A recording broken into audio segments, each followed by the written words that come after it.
Good evening. Thank you for once again joining me to read in C.S. Lewis's Prince Caspian.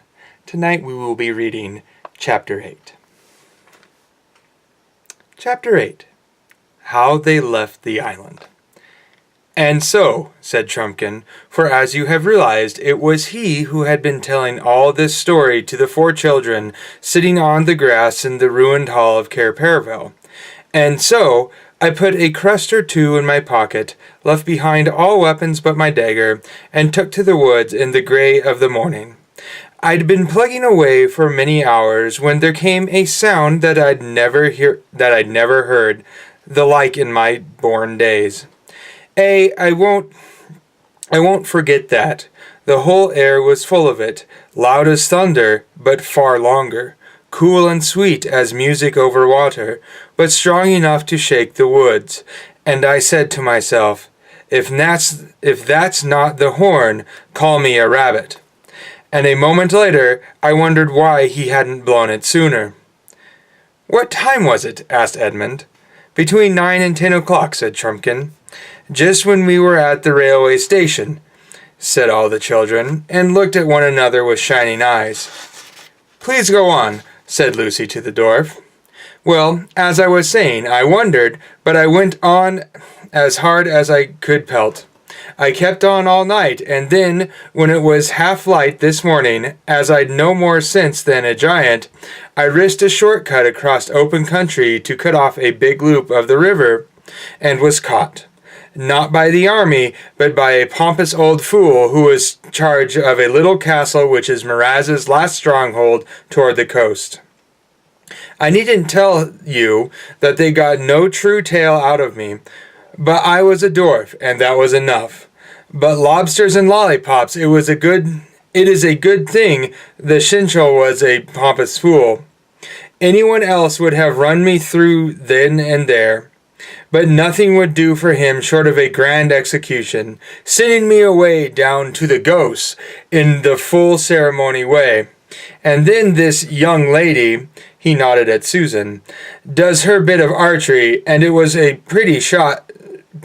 pretty shooting, let me tell you, and here we are, and without my armor, for of course they took that." He knocked out and refilled his pipe. "Great Scott," said Peter. "So it was the horn, your own horn. So that dragged us all off that seat on the platform yesterday morning. I can hardly believe it, yet it all fits in." "I don't know why you shouldn't believe it," said Lucy, "if you believe in magic at all. Aren't there lots of stories about magic forcing people out of one place, out of one world, into another? I mean, when a magician in the Arabian Nights calls up a jinn, it has to come. We had to come, just like that." "Yes," said Peter. "I suppose what makes it feel so queer is that in the stories it's always someone in our world who does the calling. One does not really think about where the jinn's coming from." "And now we know what it feels like for the jinn," said Edmund with a chuckle. "Golly, it's a bit uncomfortable to know that we can be whistled for like that. It's worse than what Father says about living at the mercy of a telephone." "But we want to be here, don't we?" said Lucy. "If Aslan wants us." "Meanwhile," said the dwarf, "what are we to do?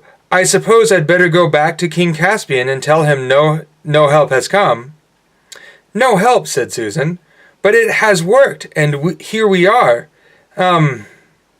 Yes, to be sure, I see that," said the dwarf, whose pipe seemed to be blocked. At any rate, he made himself very busy cleaning it. "But don't you yet see who we are?" shouted Lucy. "You are stupid." "I suppose you are the 4 children out of the old stories," said Trumpkin. "And I'm very glad to meet you, of course, and it's very interesting, no doubt, but no offense." He hesitated again.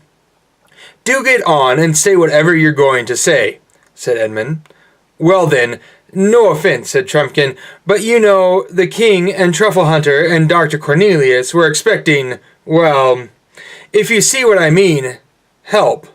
To put it in another way, I think they'd be imagining you as great warriors.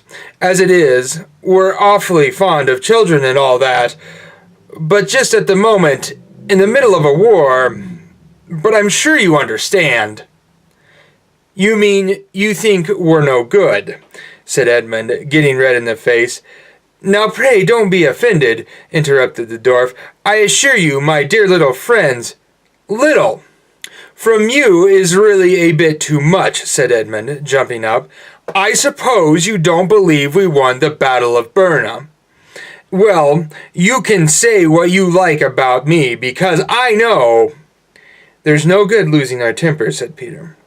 "Let's fit him out with fresh armor and fit ourselves out from the treasure chamber, and have a talk after that." "I don't quite see the point," began Edmund, but Lucy whispered in his ear, "Hadn't we better do what Peter says? He is the High King, you know, and I think he has an idea." So Edmund agreed, and by the aid of his torch, they all, including Trumpkin, went down the steps again into the dark coldness and dusty splendor of the treasure house. The dwarf's eyes glistened as he saw the wealth that lay on the shelves, though he had to stand on tiptoes to do so. And he muttered to himself, "It would never do to let Knickerbrick see this. Never." They found easily enough a mail shirt for him, a sword, a helmet, a shield, a bow and quiver full of arrows, all of dwarfish size. The helmet was of copper, set with rubies, and there was gold on the hilt of the sword.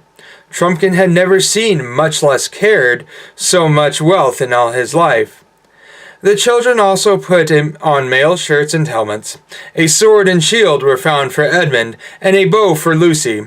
Peter and Susan were of course already carrying their gifts. As they came back up the stairway, jingling in their mail, and already looking and feeling more like Narnians, and less like school children, the two boys were behind, apparently making some plan. Lucy heard Edmund say, "No, let me do it. It'll be more of a sucks for him if I win, and less of a letdown for us all if I fail." "All right, Ed," said Peter. When they came out into the daylight, Edmund turned to the dwarf very politely and said, "I've got something to ask you. Kids like us don't often have the chance of meeting a great warrior like you. Would you have a little fencing match with me? It would be frightfully decent." "But lad," said Trumpkin, "these swords are sharp." "I know," said Edmund, "but I'll never get anywhere near you, and you'll be quite clever enough to disarm me without doing me any damage." "It's a dangerous game," said Trumpkin, "but since you make such a point of it, I'll try a pass or two." Both swords were out in a moment, and the three others jumped off the dais and stood watching. It was well worth it. It was not like the silly fighting you see with broadswords on the stage. It was not even like the rapier fighting which you sometimes see rather better done. This was real broadsword fighting. The great thing is to slash at your enemy's legs and feet, because they are the part that have no armor. And when he slashes at yours, you jump with both feet off the ground so that his blow goes under them. This gave the dwarf an advantage, because Edmund, being much taller, had to be always stooping. I don't think Edmund would have had a chance if he had fought Trumpkin 24 hours earlier. But the heir of Narnia had been working upon him ever since they arrived on the island, and all his old battles came back to him, and his arms and fingers remembered their old skill. He was King Edmund once more. Round and round the two combatants circled. Stroke after stroke they gave, and Susan, who never learned to like this sort of thing, shouted out, "Oh, do be careful." And then so quickly that no one, unless they knew as Peter did, could quite see how it happened, Edmund flashed his sword round with a particular twist. The dwarf's sword flew up out of his grip, and Trumpkin was wringing his empty hand, as you do after a sting from a cricket-bat. "Not hurt, I hope, my dear little friend," said Edmund, panting and a little, and returning his sword to its sheath. "I see the point," said Trumpkin drearily. You know a trick I have never learned." "That's quite true," put in Peter. "The best swordsman in the world may be disarmed by a trick that's new to him. I think it's only fair to give Trumpkin a chance at something else. Will you have a shooting match with my sister? There are no tricks in archery, you know." "Ah, you're jokers, you are," said the dwarf. "I begin to see, as if I didn't know how she can shoot, after what happened this morning. All the same, I'll have a try." He spoke gruffly, but his eyes brightened, for he was a famous bowman among his people. All 5 of them came out into the courtyard. "What's to be the target?" asked Peter. "I think that apple hanging over there on the wall, on the branch, there will do," said Susan. "That'll do nicely, lass," said Trumpkin. "You mean the yellow one near the middle of the arch?" "No, not that," said Susan. "The red one, up above, over the battlement." The dwarf's face fell. "Looks more like a cherry than an apple," he muttered, but he said nothing out loud. They tossed up for the first shot, greatly to the interest of Trumpkin, who had never seen a coin tossed before, and Susan lost. They were to shoot from the top of the steps that led from the hall into the courtyard. Everyone could see from the way the dwarf took his position and handled his bow that he knew what he was about. Twang went the string.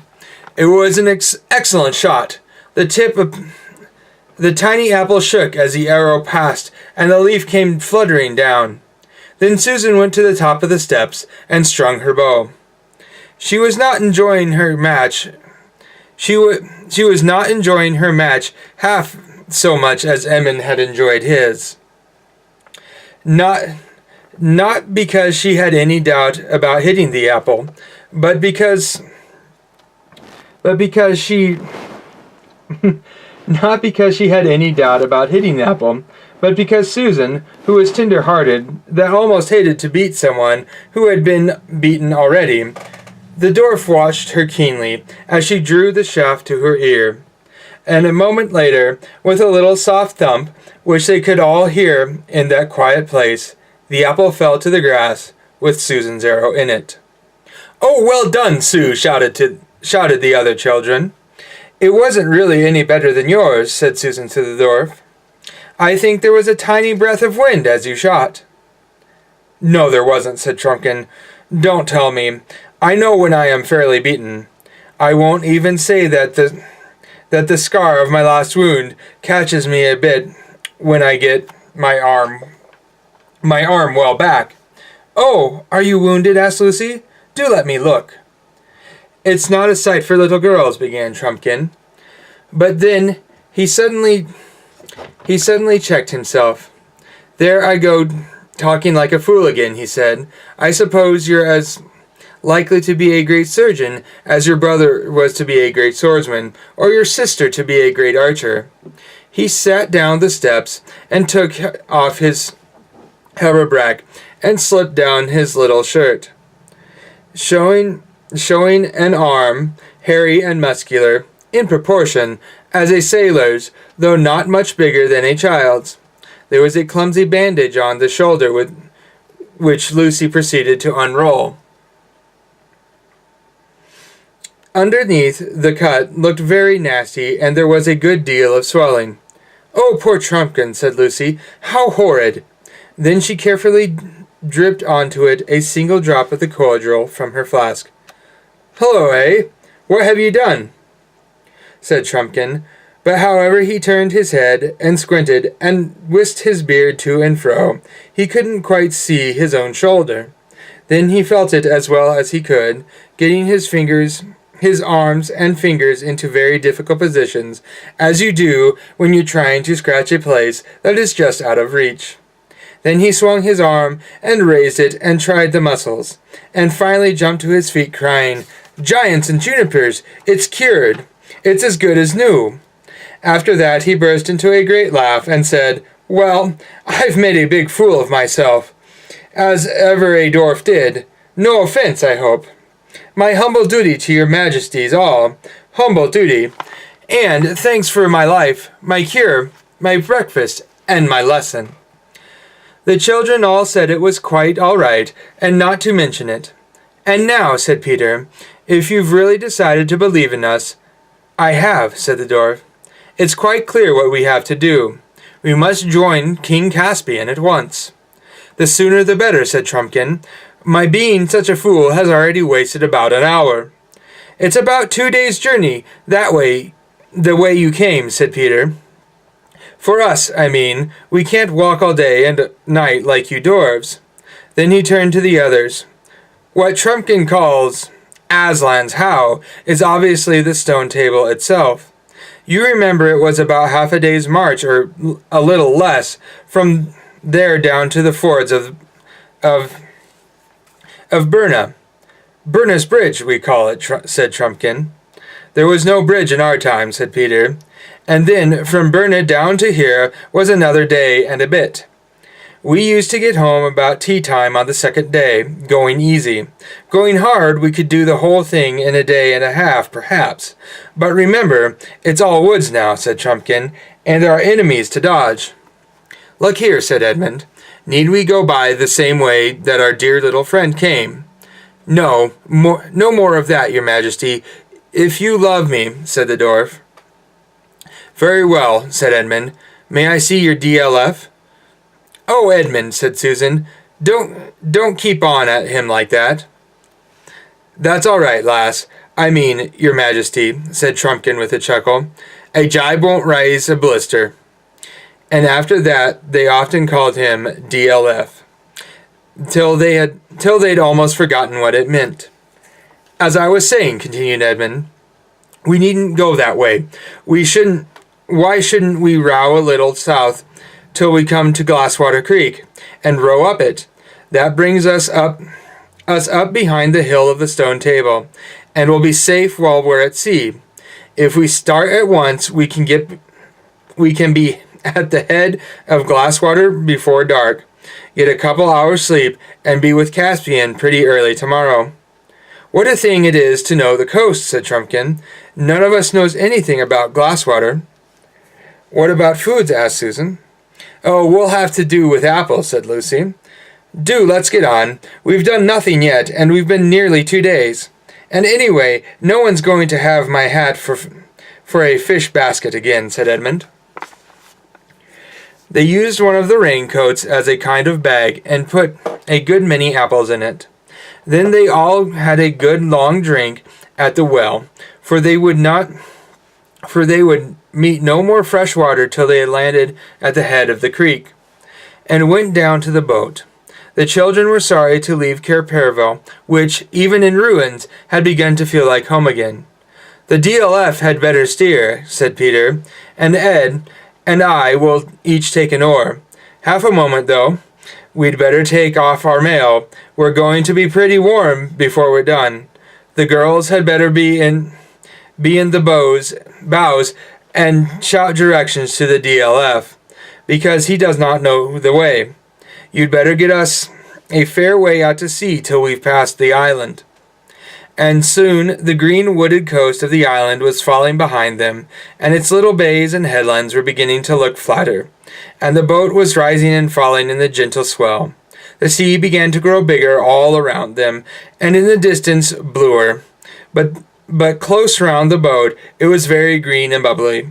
Everything smelled salt, and there was no noise except the swishing of the water and the clip-clop of water against the sides, the splash of the oars, and the jolting noise of the rowlocks. The sun grew hot. It was delightful for Lucy and Susan in the bows, bending over the edge and trying to get their hands in the sea, which they could never quite reach. The bottom, mostly pure, pale sand, but with the occasional patches of purple seaweed, could be seen beneath them. "It's like old times," said Lucy.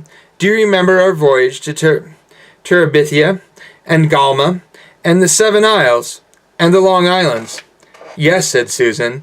"And our great ship, the Splendor Highline, with the swan's head at her prow and the carved swan's wings coming back almost to her waist?